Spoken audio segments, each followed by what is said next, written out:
Нашиот следен учесник е професор доктор Драгица Поповска, кој е редовен професор во одделението за културна историја при Институтот за национална историја во Универзитет Свети Кирил и Методи. Нејзините истражувања се во област на социокултурната антропологија и културна историја. Нејзиниот научен интерес во последните години насочен кон истражување на македонското општество во историски и современ контекст со посебен фокус на колективното општествено меморирање, идеи, перцепции и практики кои во општествените рамки се пласираат преку националните празници, спомениците, учебниците, медиумите и слично. Доктор Поповска е автор на десетина монографии и на голем број научни трудови објавени во меѓународни научни списанија. Таа е председател на Советот на Институтот за национална историја. Насловот на нејзиниот труд е Местото на Аснум Свети Прохор Пчински, символизација во македонскиот културен контекст. Професор Поповска, поведете.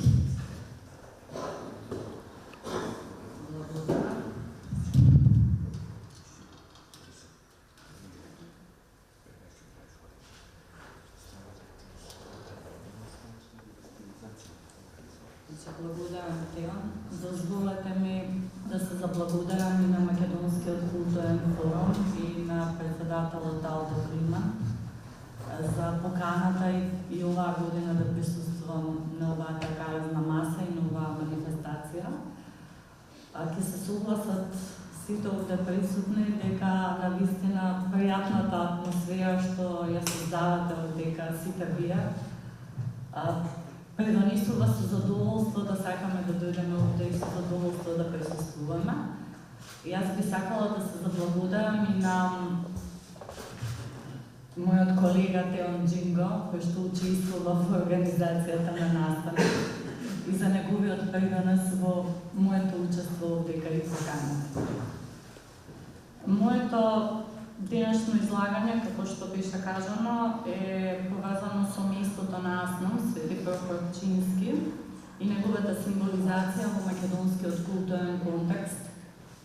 Да посочам дека Аснум е акроним за антифашистичкото собрание на Народното ослободување на Македонија, чие прво заседание одржано на 2 август 1944 година, токму во тој манастир, кога се поставени темелите на македонската државност како остварување на долговековниот стремеж на македонците да бидат свои на своето. Како главен политички символ во рамките на канонскиот систем на македонското општество, Аснум учествува во изградбата на колективниот или националниот идентитет и во југословенскиот и во независниот контекст на отстојување на државата. Во оваа смисла Аснум како политички символ покрај 1944 година ги сублимира и Илинденското востание 1903, како и почетокот на народно-ослободителната борба 1941, а по распадот на Југославија и 1991 година, кога Македонија станува независна држава. Во рамките на ова излагање, како што кажав, фокусот е ставен на главниот носител на символот, значи манастирот Свети Прохор Пчински, местото каде се одиграл Аснум. Преку анализа на податоците поврзани со него, презентацијата и материјалот цели кон откривање на начинот на кој овој простор го добива статусот место на сеќавање и понатаму начинот на кој го одржува символичното значење во рамките на македонскиот културен контекст. Културниот контекст е многу важен, затоа што тој влијае во голема мера на толкувањето поврзано со ова место, со овој споменик, да го наричаме историски, односно на интерпретациите кои за него се произведуваат и се одржуваат во дадена средина. Аснум како настан самиот го креирал местото кој ќе представува носител на символот преку сеќавањето. Именно, знаењето или сеќавањето дека Аснум е одржан на точно определениот простор, конакот во манастирот Свети Прохор Пчински, влијае во овој манастир да стане централно спомено бележје на Аснум и како такво да влезе во историјата на македонците како историско место кое има национално значење. Заради поголема прегледност, јас ќе анализирам различни функции на овој историски споменик, кои како меѓусебно поврзани или зависни аспекти го креираат неговото значење во контекстот. Когнитивната функција на мислото се однесува на видот на човековото знаење што мислото го оделотворува, како и знаењето што реципиентите или корисниците го имаат како представа за нив. Свети Прохор Пчински во македонскиот културен контекст го оделотворува асном како настан и со тоа станува моќен символ кој што ја пренесува историската информација за удирањето на темелите на македонската државност, која се заснова на жртвите на Илирското востание и жртвите од НОБ.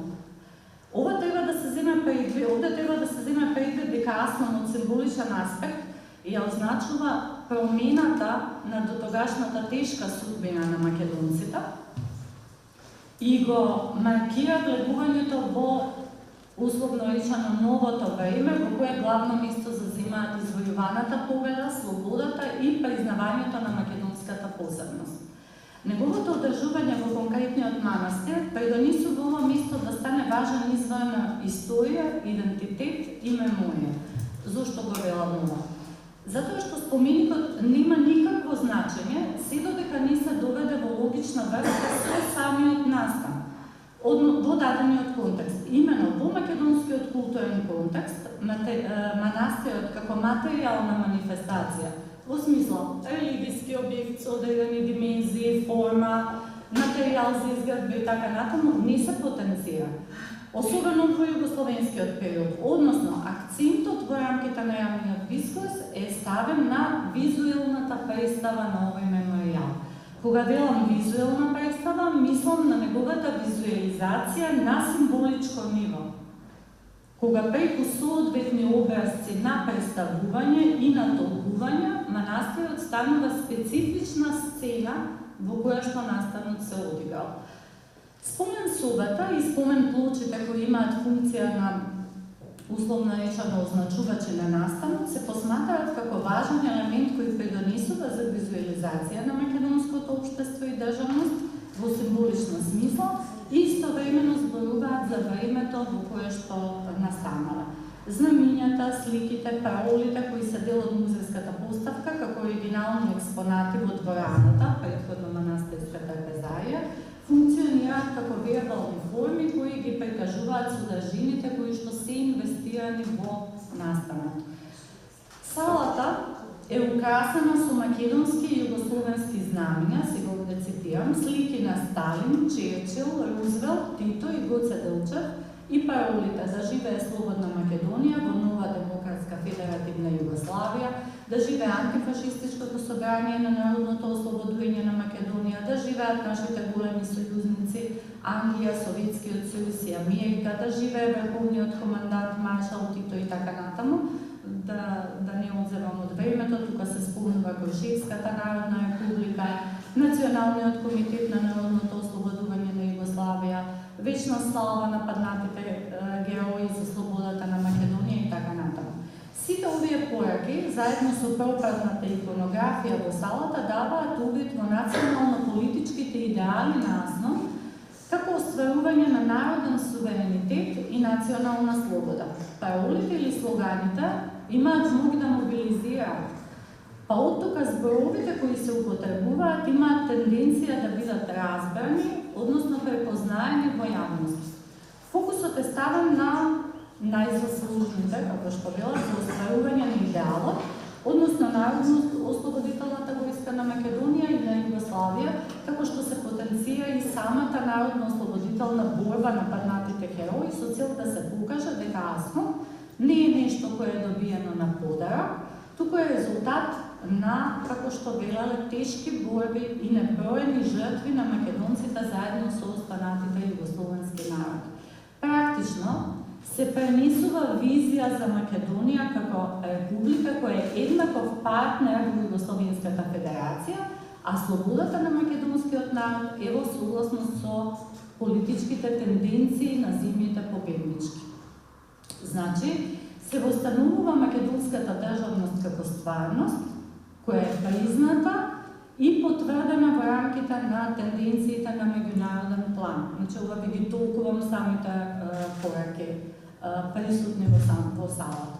Консензусот на внатрешен план се обезбедува преку паролите кои ја прават конекцијата на дадената сегашност со Илиндер илинденците и славната Народна Крушевска република, како и преку сликата на главниот идеолог Гоце Делчев, кој стоел од левата страна на малата свечена бина. Последниве действуваат и како символи на разлика помеѓу нас и останатите во рамките на Југословенската федерација.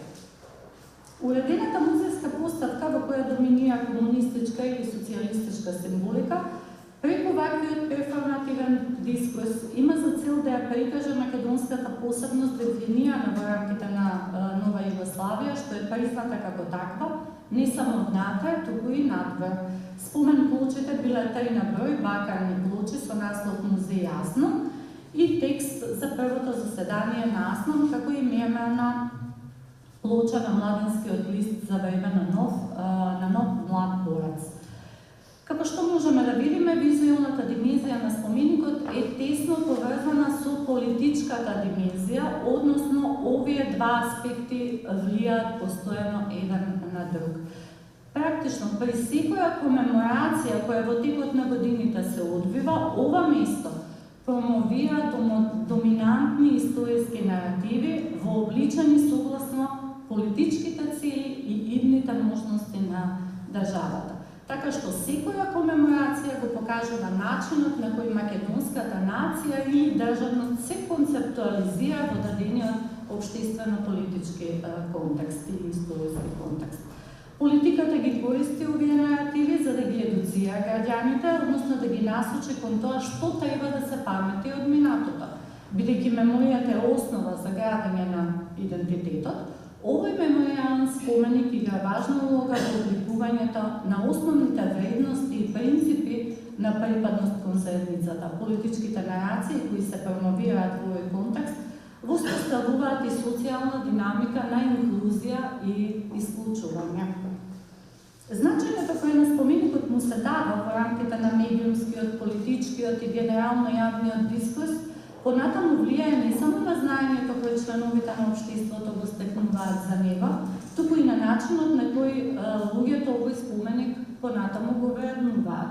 Ова се разбира во тесна врска со знаењето кое заедницата го има за самиот настан Аснон, а со тоа и за идеалите и за поединците кои овој настан и тоа место ги представува. Токму тоа знаење кое македонците го имале и го имаат за овој историски споменик влијае на обликувањето на позитивни перцепции кон него, односно влијае на ценењето на овој споменик како важен за македонскиот народ и држава. Овде треба да се споменат и практиките на доаѓање или посета на манастирот од страна на населението, како за време на одржување на комеморациите, но исто така и училишни и други екскурзии кои што се практикувале во рамките на образовниот процес и културните практики, кои што создаваат ситуација која влијае на сетилата и емоциите, поттикнувајќи го гледачот да доживее афективен одговор кој е соматско искуство во реалното време на меморија. Бидејќи музејската поставка била масовно посетувана од македонскиот народ, поради што од македонска страна бил изграден и асфалтен пат кој што водел преку Куманово, Старо Нагоричане до манастирот. Токму оваа практична функција на споменикот овозможува активно ангажирање на посетителите ментално и емотивно и влијае на тоа како таму присутните размислуваат. Во овој контекст доаѓаме и до емоционалната функција на споменикот, која ги опфаќа емоциите и чувствата кои овој споменик ги предизвикува во даден општествено-историски контекст. Имено, значењето кое ова историско место го имало и се уште го има во македонското општество започнува да поттикнува дебати, емоции, конфликти и отпор на општествено ниво во времето непосредно пред и по распадот на некогашната држава. Тоа е време кога се нотира јас помеѓу претходно промовираното знаење и значење на споменикот, значи како македонски споменик, и наративите кои во тој период се јавуваат во јавната сфера, а кои што од своја страна на некој начин го оспоруваат претходното значење и знаење за споменикот. Ке се задржам на неколку главни аспекти од ова прашање. Во 1988 година, во време на усложнати меѓунационални односи во Федерацијата, силни емоции во Македонија предизвикуваат чинот на тргање на спомен обележјата на Аснум од манастирот. Ваквиот чин станува предмет на интереси на медиумите во двете републики, во Македонија и во Србија. Податоците изложени во вестникот Борба укажуваат дека македонците бурно реагирале на оваа постапка, а српските медиуми пак го пренесуваат објаснувањето на српската страна дека сакале спомен обележјата да ги стават на посигурно место. Во Македонија на оваа тема се расправало и на седница на председателството на борците на Македонија, потоа на младината и така натаму. Во меѓувреме трите спомен плочи биле вратени и оштетени во манастирот и поставени на местото каде што стоеле. Спорот на двете држави околу спомен плочите и музејската поставка на Аснум во манастирот некогаш и со инциденти продолжува и следните години, кога неговото решавање станува повеќе поврзано со Српската православна црква, а се прави паритет и со српските спомен обележја од Балканските и Првата светска војна на територијата на Македонија. На крајот на 1990 година Светиот архиерејски синод на СПЦ одлучува или донесува одлука за иселување на музеот со образложение дека посетителот со влегувањето во тој простор гледа само, цитирам, болшевичка иконографија, партиски знамиња, слики од Тито, Сталин, Черчил и Рузвелт и дека стекнува впечаток на анахронизам. Тогаш собата во која се наоѓале експонатите е претворена повторно во трпезарија, пошто стручна екипа од Музеот на Македонија утврдила дека од експонатите недостасуваат спомен плочата на која на англиски јазик се објаснувало значењето на меморијалниот музеј, спомен плочата на весникот Млад борец, како и книгата на впечатоци. Во новиот општествено-политички контекст, настанат по распадот на заедничката држава, спорот околу македонската прослава на Аснум во манастирот продолжува и тоа станува деликатно прашање за двете земји. Ова е период во кој македонската страна на денот на комеморацијата на настанот положува цвеќе, зависно од тоа дали ќе добие дозвола или не, на манастирската чешма, пред манастирската капела или на караулата на српската армија оддалечена 500 метри од манастирот, бидејќи Српската православна црква не дозволувала посета. Ваквите импровизации на прославата на Аснум имаат одраз и на прагматичната функција на овој споменик, затоа што е невозможна до тогашната практика на посета на манастирот, пропратена со церемонии кои вообичаено го следеле комеморативниот настан. Проблеми биле воочени во контекст на едукативната функција која ова место ја исполнувало. Значи, таму биле кажувани на учениците кои што доаѓале од Македонија дека тоа не е тоа и така натаму.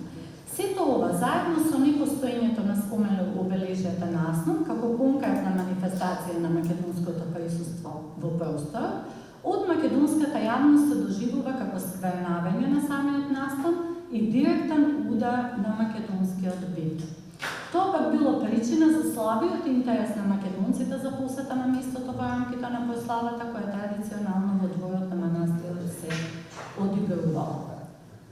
Ова е време кога локацијата на манастирот на српска територија станува трогателно прашање за македонците, не само меѓу условно речено обичниот народ, туку и меѓу интелектуалците, политичарите и другата јавност. Имено во јавноста излегуваат информациите дека манастирот непосредно по војната, цитирам, на географските карти се наоѓа на територијата на Македонија и дека потоа, без знаење на јавноста, мистериозно преминал во атарот на СР Србија, затворен цитат.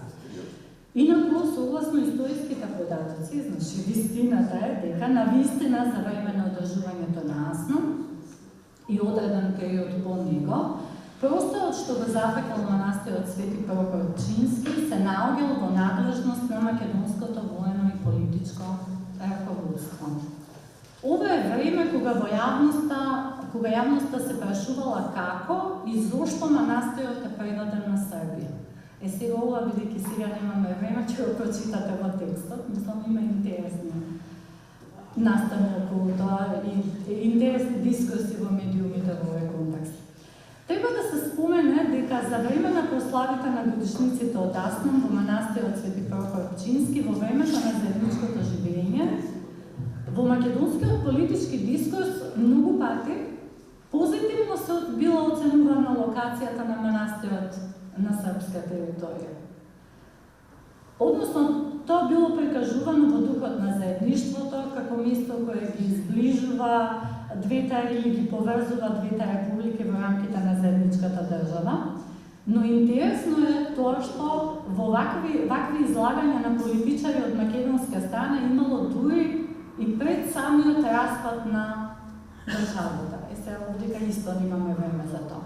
Значи, локацијата на манастирот на српска територија во периодот на југословенското заедништво не представувала проблем за македонците, барем не во јавниот политички дискурс. Значи, во кулуарите не се знае како тоа се одвивало, односно има индиции дека се разговарало, бидејќи со почетоците на распаѓање на колективната имагинација во контекст на тоа заедништво, меѓусебната зависност на промените на општествената стварност и когнитивните репрезентации на таа стварност довеле да тоа дел од македонците уште во 1989 година да размислуваат за алтернативни решенија поврзани со одбележувањето на Аснум во случајов со идеја за подигнување на спомен обележја на македонска територија како субституција на автентичното во Србија. Значи, уште во 1989 година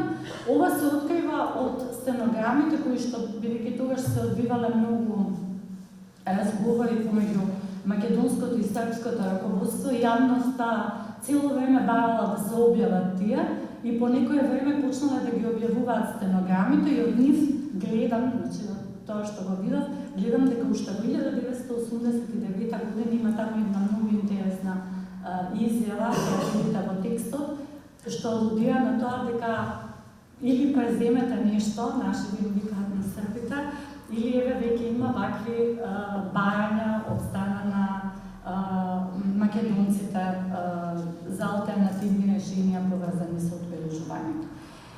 Се интересно што во македонската јавност барањето за алтернативно решение станува актуелно многу години подоцна, значи дури во 2003 година, кога практично прославата на Прохор Пчински заради комплексноста на односите со Србија во дадениот момент станува несоодветна или невозможна, неможна. Во овој период на површина излагуваат неколку идеи за локација на местото на Аснум. Во јавноста најмногу дискусии предизвикале идеите на МПЦ и на македонската влада. Идејата дадена од Македонската православна црква била поврзана со изградба на спомен обележје или спомен центар на Аснум во селото Стрезовце, во кругот на тогаш новоградениот манастир Свети Прохор Пчински, а идејата дадена од македонската влада била за изградба на спомен центар на Аснум во селото Пилинце на границата со Србија. Овде нема да се занимавам со поединостите поврзани со овие иницијативи, бидејќи тие не се предмет на интерес на овој труд. Меѓутоа, како што е познато, меморијалниот центар на Аснум на македонска територија е изграден во Пилинце во 2004 година и тоа во рекордно време за само 2 месеци. Оно што сакам да го потенцирам се емотивните реакции кои овие иницијативи ги предизвикале кај дел од македонската јавност, како се директно поврзани со местото на одржување на Аснум, односно со Свети Прохор Пчински. Имено дел од јавноста ваквите иницијативи ги сваќала како неприкладни предлози, затоа што за нив автентичниот споменик, односно местото на одржување на Аснум, представувало важен простор на меморија и идентитет. Медиумските податоци покажуваат дека на овие иницијативи историчарите имале различни ставови. Така, например, академик Блаже Ристовски сметал дека не треба да се прават паралелни спомен обележја, затоа што историското место на меморијалниот музеј во манастирот Прохор Пчински и се друго не е автентична представа на заседанието. Според него, изградбата на меморијалниот центар во Пилинце би бил фалсификување на историјата, изместување на вистината и неавтентично чествување. Од друга страна, историчарот Зоран Тодоровски, тогаш директор на архивот, сметал дека идејата за нов меморијален центар е прифатлива Затоа што со неговата изгледба ќе се одбегнат сите непријатни случувања кои чествувањето на Аснон го следат. Според него, Македонија се соочува со избор да нема ништо посветено на Аснон или да добие нешто, макар ситно, но на своја територија. Поддршка за идејата на владата дал генералниот секретар на Републичкиот одбор на Сојузот на борците на Македонија, кој смитал дека изградбата на меморијалниот центар на Македонија во Македонија не значи откажување од манастирот Свети Прохор Пчински, затоа што треба да се очекува дека еден ден ќе се надминат проблемите.